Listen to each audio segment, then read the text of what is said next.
प्रत्येक प्राणी, चाहे वो महिला हो, पुरुष हो, जवान हो, बूढ़ा हो, बच्चे हो, सब अपने जीवन को सुखमय बनाना चाहते हैं, आनंद से जीवन जीना चाहते हैं, एक दूसरे का स्नेह अर्जित करना चाहते हैं, इज्जत चाहते हैं, सम्मान चाहते हैं। एक श्लोक बहुत सुंदर महात्मा विदुर जी ने लिखा है। महात्मा विदुर जी का नाम तो आप सब ने सुना होगा। महाभारत में पांडवों की जो पांडु थे, धृतराष्ट्र थे, उनके भाई थे और पांडवों के चाचा थे। उनका जीवन बड़ा ही पवित्र था। पूरे महाभारत जब हम पढ़कर देखते हैं तो सब उनका सम्मान करते थे, चाहे वो कौरव पक्ष हो, चाहे वो पांडव पक्ष हो। क्यों? क्योंकि उनके जीवन में हमें मर्यादाएं देखने को मिलती हैं, धर्म देखने को मिलता है। बहुत धार्मिक थे, जीवन अच्छा था। उन्होंने एक श्लोक बहुत सुंदर लिखा है। विपदि धैर्यम अभ्युदयता क्षमा सदसि वाक्पटुता युधि विक्रमः यशसि चाभिरुचिर व्यसनम प्रकृति सिद्धौ ही महात्मनाम षड्गुणा। कि जो महात्मा होते हैं, जो अच्छे व्यक्ति होते हैं, उनके 6 गुण होते हैं। महात्मा किसी वस्त्रधारी को नहीं कहेंगे कि हमने वस्त्र धारण कर रखे तो हम ही महात्मा हैं। महान च असौ आत्मा है, जिसकी आत्मा महान है, जिसके अंदर महानता है, वही महात्मा है। तो महात्मा विदुर जी ने 6 गुण महात्माओं के बताए हैं। आप उनको ध्यान से सुनना। मैं पूछ भी लूँगा किसी से, बालकों से भी पूछूंगा, बेटा कितने गुण बताए महात्माओं के? 6 गुण बताए। पहला गुण है धैर्यम विपदि धैर्यम, विपत्ति में धैर्य न छोड़ना। ये कोई छोटा गुण नहीं है। हम छोटी छोटी बात पर ही विचलित हो जाते हैं। घर में, परिवार में जो झगड़े होते हैं, आपस में एक दूसरे के प्रति जो द्वेष होता है, वो एक दूसरे के कार्यों को देखकर होता है। हम छोटी छोटी बातों पर एक दूसरे अपना धैर्य खो बैठते हैं, और जो उस धैर्य खोने पर प्रत्युत्तर देते हैं, उसके कारण ये लड़ाई है, झगड़ा है, द्वेष है। अगर धैर्य आपको देखना है, पूरे इतिहास में, पूरे विश्व के अंदर किसी व्यक्ति के अंदर धैर्य देखने को आपको देखना है, तो वो व्यक्ति है भगवान श्री रामचंद्र जी। रामचंद्र जी के जीवन को जब हम पढ़ते हैं, रामायण को पढ़ते हैं, तो उन जैसा धैर्यवान व्यक्ति कोई नहीं मिलता। आज वर्तमान में भाजपा सरकार की सबसे बड़ी उपलब्धि क्या माना जाता है? राम मंदिर निर्माण। राम का ही मंदिर क्यों? क्योंकि राम जो थे ना, वो ऐसी संस्कृति के उपासक थे जिसके हम नहीं हैं। क्योंकि हम तो चित्र के उपासक हैं और राम जी तो चरित्र के उपासक थे। हम आज चित्र होता है तस्वीर और चरित्र होता है जीवन। रामायण क्या है? राम का अयन, राम का चरित्र, जीवन तो रामायण है। हम लोगों ने राम के चित्र को तो खूब देखा है, और राम के चित्र को देखकर सिर भी झुका लेते हैं, राम का नाम सुनकर उसकी जय जयकार भी लगा देते हैं। परंतु राम का जो जीवन था, जो उनकी विशेषताएं थी, जो मर्यादाएं थी, जो गुण थे, उनकी तरफ हमारा कभी ध्यान नहीं जाता। और वो देखना जरूरी है। तभी राम मंदिर बनाना सार्थक है कि घर घर में राम जैसा मंदिर होना चाहिए। मंदिर का अर्थ आवास गृह। हमारे घर भी मंदिर जैसे ही होने चाहिए, परंतु राम जैसे होने चाहिए। तो राम के जीवन की मैं एक घटना बताता हूँ कि जहाँ धैर्य देखने को मिलता है। महर्षि वाल्मीकि जी ने तो रामायण लिखी है, और घटनाएं सुनाई किन्होंने? सीता जी ने घटनाएं बताती रही, वे लिखते रहे। और राम जी के धैर्य की एक प्रसंग सुनाते हुए सीता जी कहती हैं कि महर्षि वशिष्ठ बता रहे हैं कि जब राम जी का राज्याभिषेक हो रहा था राज्याभिषेक की घोषणा हुई, तो राज्याभिषेक जब होना था तो उस यज्ञ के जो पुरोहित थे वो महर्षि वशिष्ठ थे। तो महर्षि वशिष्ठ के शब्दों में कि भावनाओं को महर्षि वाल्मीकि जी लिखते हुए कहते हैं, महर्षि वशिष्ठ जी बता रहे हैं कि जब राम जी के राज्याभिषेक की घोषणा हुई तो बोले कि वशिष्ठ जी बोल रहे हैं कि मैं राम जी के चेहरे को देख रहा था कि कोई भाव तो नहीं बदला, खुशी के भाव प्रकट तो नहीं हो रहे। आजकल जब चुनाव होते हैं तो बहुत सारे एमएलए के पद के लिए दावेदार होते हैं, कैंडिडेट होते हैं, अनेक पार्टियों से, जैसे बीजेपी से भी बहुत सारे कैंडिडेट होते हैं। पर जैसे ही नाम आता है, एमएलए की टिकट मिल गई, नाम फाइनल हो गया, तो कितनी खुशी होती है, लड्डू बंटते हैं, ढोल नगाड़े, नाच गाना होता है, शराब बांटी जाती है। तो महर्षि वशिष्ठ जी कहते हैं कि चक्रवर्ती साम्राज्य के राजा के पद के लिए उनका नाम नामांकित हो गया था, मनोनीत हो गया था। और उस घोषणा को सुनकर भी राम जी के चेहरे पर कोई भाव खुशी का नहीं था, जैसे पहले खड़े थे वैसे ही सामान्य बने हुए थे। तो महर्षि वशिष्ठ जी कहते हैं कि मैंने आंखों के माध्यम से अंदर झांकने की कोशिश की कि अंदर तो भाव नहीं है, कि बाहर से तो सामान्य दिखा रहे हैं कि मेरे ऊपर कोई प्रभाव नहीं पड़ा और अंदर से खुशी फूट रही हो। तो कहा कि अंदर भी शांत बने हुए थे। ये धैर्य होता है कि खुशी में भी प्रफुल्लित न होना, उसके ऊपर अपने ऊपर हावी न होने देना। महर्षि वशिष्ठ जी आगे कहते हैं कि सायंकाल होते होते एक दूसरी घोषणा हो गई कि राम जी को 14 वर्ष का वनवास होगा।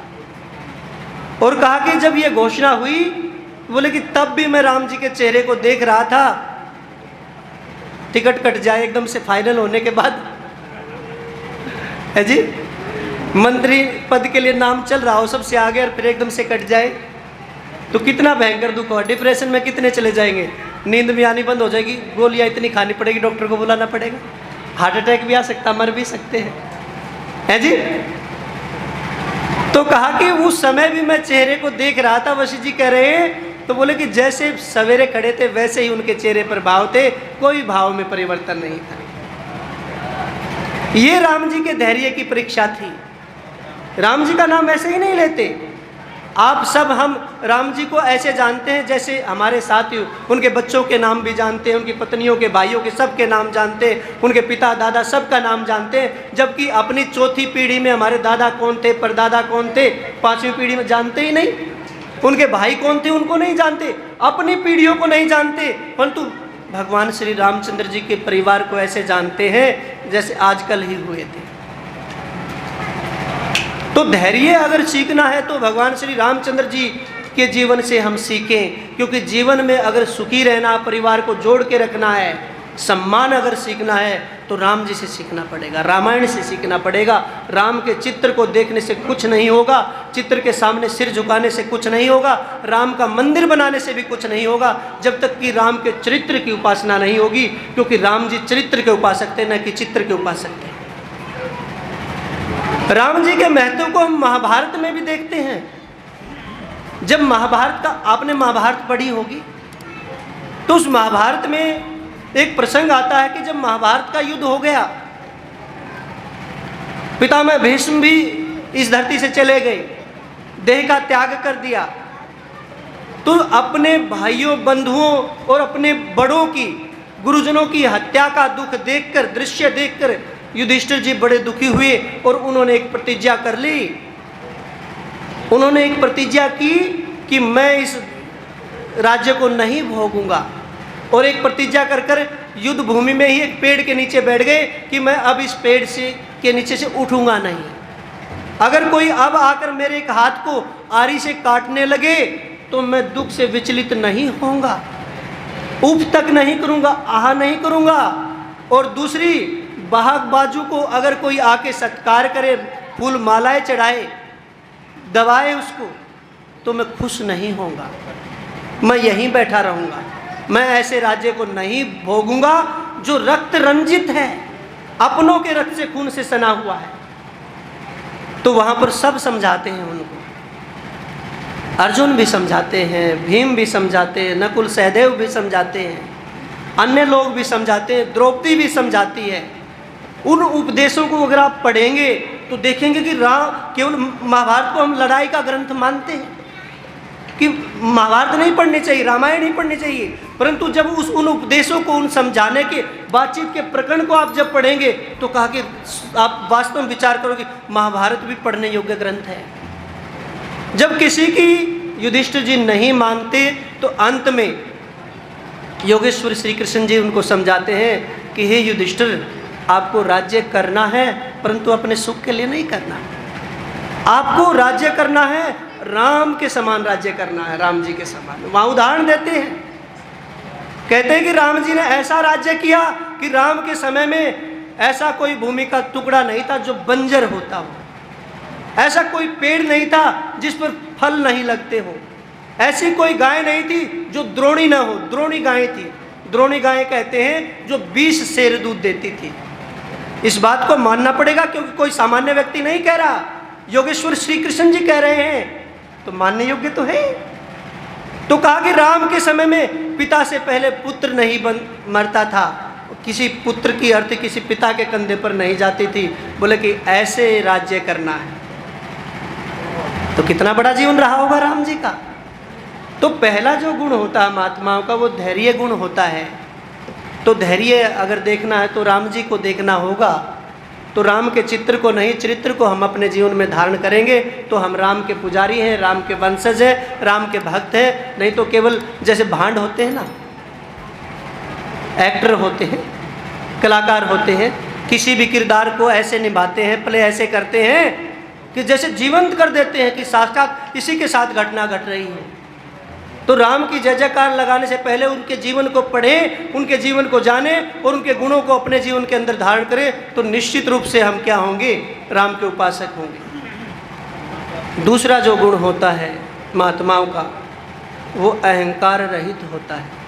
उसके अंदर अहंकार नहीं होता। अहंकार, सुनो बहनों, अहंकार 3 चीज़ों के कारण होता है। पहला जो अहंकार, अभ्युदयता क्षमा। कहा कि अहंकार होता है पहले शरीर बल के कारण। शरीर में अगर बल आ जाए, शरीर सुंदर हो तो सुंदरता का भी अहंकार होता है। शरीर में ताकत आ जाए, एक मोहल्ले में 20 बच्चे हैं, उनमें से 20 में से एक बच्चा ताकतवर हो जाए, पहलवान बन जाए, तो उसको ताकत का अभिमान हो जाता है और उनको बहुत सताता है। वो सताता है कि नहीं सताता? चलते हुए भी उनको मारेगा, पीटेगा, छेड़खानी करेगा, टंगड़ी खींच लेगा, टंगड़ी अड़ा देगा। तो कहा कि शरीर के कारण अहंकार होता है। दूसरा होता है पैसे के कारण, वित्त के कारण, धन के कारण। किसी कोई गरीब था, उसके बहुत सारे मित्र थे और एकदम से उसके पास धन आ जाए तो वो आदमी को आदमी कहना छोड़ देता है, मित्र को भी नहीं पहचानता। तो दूसरा अहंकार धन के कारण, और तीसरा जो अहंकार होता है वो पद के कारण होता है। पद के कारण कोई बड़ा पद मिल जाए, मंत्री बन जाए, एमएलए बन जाए, एमपी बन जाए, तो होता है ऐसा कि हमारे आसपास, हमारे रिश्तेदारी में, हमारे मित्रों में किसी व्यक्ति को बड़ा पद मिल गया, धन आ गया या शरीर का बल आ गया तो हमको पहचानता ही नहीं, वो भाव नहीं देता। होता है कि नहीं होता ऐसा? अहंकार मनुष्य का बड़ा शत्रु है। तो कहा कि तीनों अवस्थाओं में बल आ जाने पर, धन आ जाने पर और पद आ जाने पर जो सामान्य बना रहे, अपने को तुच्छ समझे कि ये तो जो भी कुछ है ये सब मेरे अपनों के कारण है। क्योंकि व्यक्ति के पास अपना कुछ नहीं होता। जो भी ताकत होती है उसके परिवार की, उसके मित्रों की। विदुर जी एक बात और कहते हैं कि कौन सुखी है? तो कहा कि जिसके मित्र हैं वो सुखी है। क्योंकि आदमी अपने दुख सुख किसके साथ बांटेगा, अपनी बात शेयर किसके साथ करेगा, किसके साथ खुलकर जिएगा, किसके साथ सुख भोगेगा? अपने मित्रों के साथ। और जिसके मित्र होते हैं वो सुरक्षित भी होता है, वो जीवन का आनंद लेता है। तो हमें इन तीनों चीज़ों में अहंकार नहीं करना चाहिए। एक भाई के पास 2-3 भाई हैं, एक भाई के पास पैसा आ जाए तो दूसरे भाइयों को तुच्छ समझना शुरू कर देता है। पद आ जाए तो तुच्छ समझना शुरू कर देता है, बल आ जाए तो तुच्छ समझना शुरू कर देता है कि कुछ नहीं, मेरे सामने तेरी औकात क्या है? अरे एक माँ बाप की तो औलाद हो तुम, जैसी तेरी औकात है वैसी इसकी औकात है जी? क्या अलग होगा? एक माँ बाप के बच्चों की अलग अलग औकात हो सकती है क्या? परंतु कहते हैं, देवरानी जेठानी से कहती है तुम्हारी क्या औकात है हमारे सामने। जेठानी देवरानी से कहेगी कि तुम्हारी क्या औकात है मेरे सामने। परंतु दोनों की तो औकात तो एक ही है, एक ही कुल की बहुएं हैं वे। वाक सदसी वाक्पटुता कि सभा में बोलने का गुण होता है कि सभा में बहुत अच्छा बोलते हैं, परंतु वो वाणी से ही नहीं बोलते, वो आत्मा से बोलते हैं, हृदय से बोलते हैं। उनकी आज बहुत सारे हमारे जैसे बोलने वाले हैं, कथावाचक हैं। पहले उपदेशक ज़्यादा थे या अब उपदेशक ज़्यादा हैं जी? कितने भी टेलीविज़न चैनल खोलो, इतने कथावाचक सवेरे से शाम तक, हर टेलीविज़न पर हर शहर में कथा हो रही है, परंतु प्रभाव तो हो ही नहीं रहा, बदलाव कुछ हो ही नहीं रहा, लोगों के जीवन में सुधार हो ही नहीं रहा, समाज सुधरने की बजाय बिगड़ रहा है। तो तीसरा जो गुण होता है महात्माओं का, सदसी वाक्पटुता, आज केवल जो बोला जाता है वो वाणी से बोला जाता है, और महात्मा जो बोलते हैं वो हृदय से बोलते हैं, आत्मा से बोलते हैं, अपने जीवन में उन चीज़ों को लागू करते हुए बोलते हैं। तो हमें केवल उन बातों को रट कर बोलना नहीं है। और ऐसा बहुत सारी चीज़ें देखने को मिला इतिहास में। हम नेताजी सुभाष चंद्र जी का जीवन देखने को मिला। माताओं को गहने और अपने बच्चे बड़े प्रिय होते हैं। माताओं को गहने, अपने आभूषण और अपने बालक बड़े प्रिय होते हैं। आजकल एक एक बच्चे हैं, हम बहुत सारे लोगों को प्रेरणा करते हैं कि गुरुकुल में भेज दो, तो व्यक्ति कहेगा जी मेरी पत्नी अपने बच्चे को बहुत प्यार करती है, वो अपने से अलग नहीं कर सकती, अलग सुलाती भी नहीं है, मामा के यहाँ भी नहीं भेजती, दादा दादी के पास भी नहीं बैठने देती, इतना प्यार करती है। तो माताओं को अपने बच्चों से इतना स्नेह, इतना मोह ममत्व कि अलग नहीं होने देना चाहते। और गहनों से, आभूषणों से भी बहुत प्यार होता है कि नहीं होता? एक दूसरी स्त्री को देखकर, उसके गले में हार देखकर, कानों में कुंडल देखकर या और दूसरा आभूषण देखकर पति से जिद करती है कि मेरे लिए भी यही होना चाहिए, है जी? होता है कि? परंतु हम नेताजी सुभाष चंद्र बोस जी का जीवन देखते हैं कि उन्होंने जब देश के लिए जंग लड़ी, आज़ादी के लिए आंदोलन लड़ा और लोगों से कहा तुम मुझे खून दो, मैं तुम्हें आज़ादी दूंगा। और इस बात का, इस वाक्य का इतना प्रभाव हुआ क्योंकि हृदय से, आत्मा से बोला हुआ वाक्य था कि माताओं ने अपने पुत्र दे दिए, अपने गहने उतार उतार कर दे दिए। ऐसे ही एक और नेता हमारे देश में हुए जो प्रधानमंत्री बने, 18 महीने इस देश के प्रधानमंत्री रहे, लाल बहादुर शास्त्री जी। उसमें देश में अन्न का संकट था, भूख तो तोड़ देती है ना, सब कुछ छोड़ सकता आदमी, अन्न नहीं छोड़ सकता, भोजन नहीं छोड़ सकता। देश में अन्न की समस्या को देखकर लाल बहादुर शास्त्री जी ने एक नारा दिया, जय जवान जय किसान। तो लोगों ने, पूरे देश ने अपनाया और कहा कि सप्ताह में एक दिन अन्न छोड़ना है, भोजन नहीं खाना। सारा दिन देश उपवास करने लगा। लाल बहादुर शास्त्री जी 18 महीने देश के प्रधानमंत्री रहे। पंडित जवाहरलाल नेहरू 18 वर्ष रहे, परंतु पंडित जवाहरलाल नेहरू 18 वर्ष में वो काम नहीं कर पाए जो लाल बहादुर शास्त्री जी 18 महीने में काम कर पाए। तो ये वो काम है, ये वाणी जो होती है वो हृदयस्थ वाणी होती है, सदसी वाक्पटुता, कि आज जीवन क्यों नहीं बदल रहे, क्योंकि हम हृदय से नहीं, मुख से बोल रहे हैं, जिह्वा से बोल रहे हैं। तो महात्माओं का तीसरा गुण होता है कि वे हृदय से बोलते हैं, आत्मा से बोलते हैं। आत्मा से बोली हुई चीज़ प्रभावित करती है। और चौथा जो गुण होता है महात्माओं का, वो होता है युद्धि पराक्रम है, कि वे युद्ध में पराक्रम दिखाते हैं, कायरता नहीं दिखाते, वीरता उनका आभूषण होती है। आज पहले जैसी स्थितियां नहीं रही आमने सामने की लड़ाई लड़ने की, कि तलवारों की लड़ाई हो, तीर कमान की लड़ाई हो, भालों की लड़ाई हो, लाठियों की लड़ाई हो। ऐसी लड़ाई लड़ने की आवश्यकता नहीं है, क्योंकि शासन प्रशासन है उसके लिए।